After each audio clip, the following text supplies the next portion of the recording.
Hello दोस्तों, कैसे हो आप सब। आज हम देखते हैं कुल्लू शैली। क्या कुल्लू शैली, ठीक।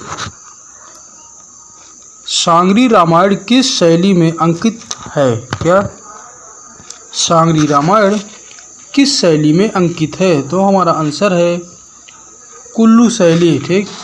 अगला प्रश्न, कुल्लू का प्रमुख विषय क्या है। तो हमारा आंसर है रागमाला। क्या रागमाला। आइए हम नेक्स्ट प्रश्न देखते हैं। नेक्स्ट प्रश्न जो है, कुल्लू शैली का जन्म किसके समय में हुआ। तो हमारा आंसर है राजा जगत सिंह के समय में। क्या राजा जगत सिंह के समय में। अब देखिए कुल्लू शैली का जन्म हुआ कब हुआ, 17वीं शताब्दी में, ठीक है। अब देखिए कुल्लू को स्थायित्व किसके समय में मिला। तो राजा प्रीतम सिंह के समय। कब, राजा प्रीतम सिंह के समय में स्थायित्व मिला था, ठीक है। अब हम देखते हैं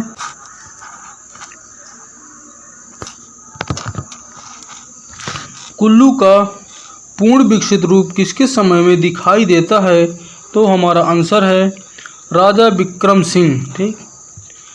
किस शैली में पतंग व कबूतर उड़ाती हुई स्त्रियों को चित्रित किया गया जो इस शैली की पहचान है। तो हमारा आंसर है क्या, कुल्लू शैली, ठीक है। अब देखिए कुल्लू की कला का उल्लेख जेसी फ्रेंच ने अपनी किस पुस्तक में दिया। हमारा आंसर हिमालयन आर्ट। किसमें, हिमालयन आर्ट।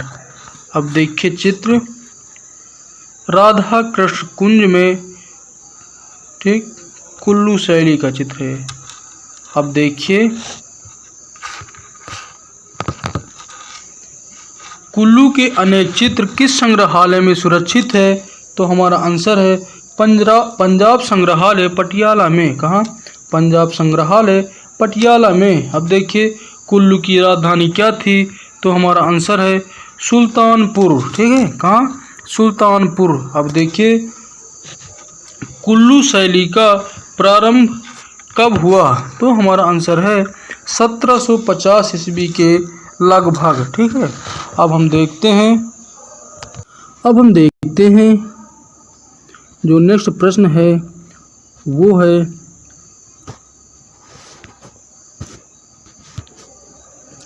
कुल्लू के चित्र कितने वर्गों में रखे जा सकते हैं। तो हमारा आंसर है 3 वर्गों में। कितने, 3 वर्गों में रखे जा सकते हैं। पहला दरबारी संरक्षण में बने चित्र, दूसरा लोक चित्र, तीसरा है भित्ति चित्र, ठीक है। आइए अब देखते हैं हम कुल्लू का प्राचीन नाम क्या है। कुल्लू का प्राचीन नाम कुल्ट या कुलाटा है, ठीक है। अब देखिए कुल्लू का प्रसिद्ध चित्रकार कौन था। तो हमारा आंसर है भगवान। कौन था, भगवान। अब देखिए भगवान नामक चित्रकार किस शैली के प्रख्यात चित्रकार थे। तो हमारा आंसर क्या है, कुल्लू के, ठीक है। अब देखिए कुल्लू की विशेषता क्या थी। तो वो थी संविधान, ठीक है। कुल्लू चित्रों को प्रकाश में कौन लाया। तो हमारा आंसर है जेसी फ्रेंच ने। किसने, जेसी फ्रेंच ने। अब देखिए जेसी फ्रेंच ने हिमालयन आर्ट में किस राजा का चित्र प्रकाशित किया। तो हमारा आंसर है राजा सिद्धसेन का, जो मंडी के राजा थे, ठीक है। अब देखिए कुल्लू शैली के प्रेरणा स्रोत कौन थे। हमारा आंसर है प्रीतम। कौन थे, प्रीतम थे, ठीक है। अब देखिए जम्मू शैली। क्या, जम्मू शैली। जम्मू शैली का प्रसिद्ध चित्रकार कौन है। तो हमारा आंसर है नैन सुख, ठीक। क्या, नैन सुख। अब देखिए कौन सा चित्रकार गुलेर से जम्मू शैली में आया था। तो हमारा आंसर है नैन सुख जो था वो गुलेर से जम्मू शैली में आया था, ठीक है। अब देखिए जो नेक्स्ट प्रश्न है, नैनसुख की कला पर किस शैली का प्रभाव रहा अथवा वे किस शैली के चित्र बनाने के लिए प्रसिद्ध रहे? हमारा आंसर है मुगल शैली के। ठीक है, अब देखिए ये चित्र राधा और श्री कृष्ण जम्मू शैली का प्रसिद्ध चित्र है। जम्मू की मियां बलदेव सिंह के राज परिवार का चित्र किसने बनाया? तो हमारा आंसर है नैनसुख ने बनाया। ठीक है, अब देखिए कि बलवंत देव को संगीतकारों के दल के साथ किसने चित्रित किया? तो हमारा आंसर है नैनसुख ने चित्रित किया था। ठीक है, अब देखते हैं कि जम्मू का विस्तार कब और किसने किया? हमारा आंसर है 18वीं सदी में धूमदेव सिंह ने किया था। किसने? धूमदेव सिंह ने किया था। अब हम देखते हैं प्रथम चित्र में बलवंत देव को दरबारियों के मध्य किस रूप में चित्रित किया गया? तो हमारा आंसर है हुक्का पीते हुए। ठीक, अब देखिए इस चित्र में किस जानवर के सम्मुख बलवंत सिंह को प्रस्तुत किया गया? हमारा आंसर है घोड़े के। ठीक है, अब देखते हैं अगला जो प्रश्न है, जम्मू के एक चित्र में किस लिपि में लेख प्राप्त हैं? क्या जम्मू के एक चित्र में किस लिपि में एक लेख प्राप्त है? तो हमारा आंसर है टाकरी लिपि में। किसमें? टाकरी लिपि में। अब देखिए बिरहड़ी मृग के साथ राधा कृष्ण और स्त्री भजन सुनाते हुए चित्र किस शैली में प्राप्त हुए हैं? हमारा आंसर है वो जम्मू शैली में। कहाँ? जम्मू शैली में। अब हम देखते हैं जम्मू के चित्रकारों ने किन राजाओं के व्यक्ति चित्र बनवाए? तो हमारा आंसर है घमंड चंद जो कांगड़ा में के थे अब तथा संसार चंद जो कांगड़ा के थे। दो चित्रकारों ने व्यक्ति चित्र बनवाए थे, घमंड चंद और संसार चंद ने। ठीक है, अब देखिए जम्मू की कला पर किस शैली का प्रभाव पड़ा? हमारा आंसर है कांगड़ा शैली का प्रभाव पड़ा। ठीक है, आइए अब हम अगला प्रश्न देखते हैं। सोहिनी महिवाल का चित्र सबसे पहले किसने बनवाया?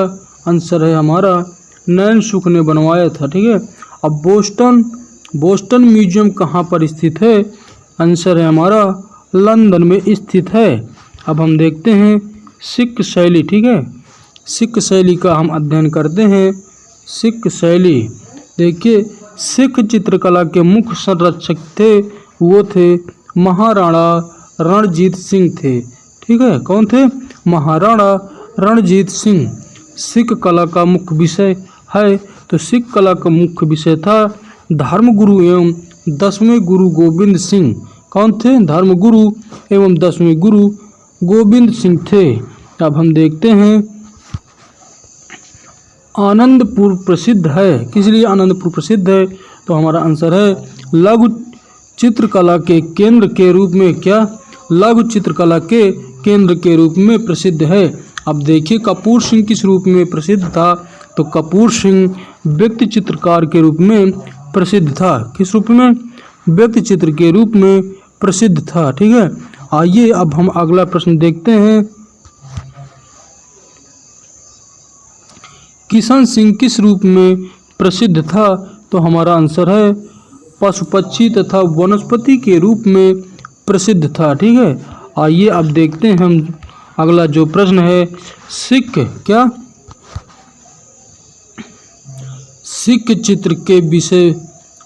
चित्र के मुख्य विषय रहे हैं।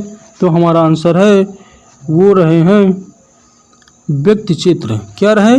व्यक्ति चित्र। ठीक है, अब हम देखते हैं सिख शैली में किस कला का अनुकरण हुआ? तो हमारा आंसर है सिख शैली में जम्मू और नादौन और गुलेर शैली का अनुकरण हुआ था। अब हम देखते हैं अगला जो प्रश्न है, आप ये चित्र देखिए, ये गुरु गोविंद सिंह जो थे सिख शैली का प्रमुख चित्र है। ठीक, अब हम देखते हैं जो अगला प्रश्न है।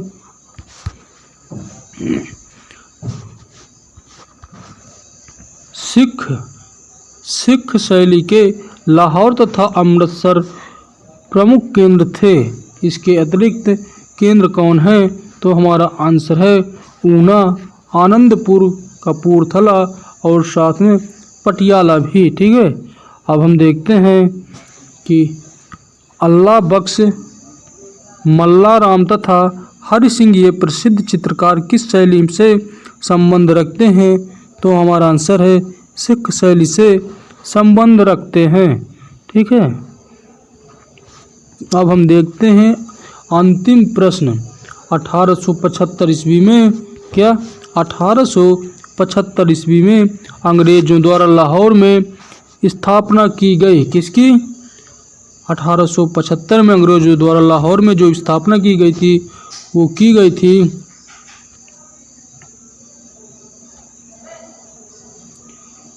स्कूल ऑफ आर्ट की। किसकी स्थापना की गई थी? स्कूल ऑफ आर्ट की स्थापना 1875 में अंग्रेजों द्वारा की गई थी। ठीक है साथियों, आज इतना ही। अब हम मिलते हैं नए टॉपिक के साथ अगले दिन। Okay, thanks.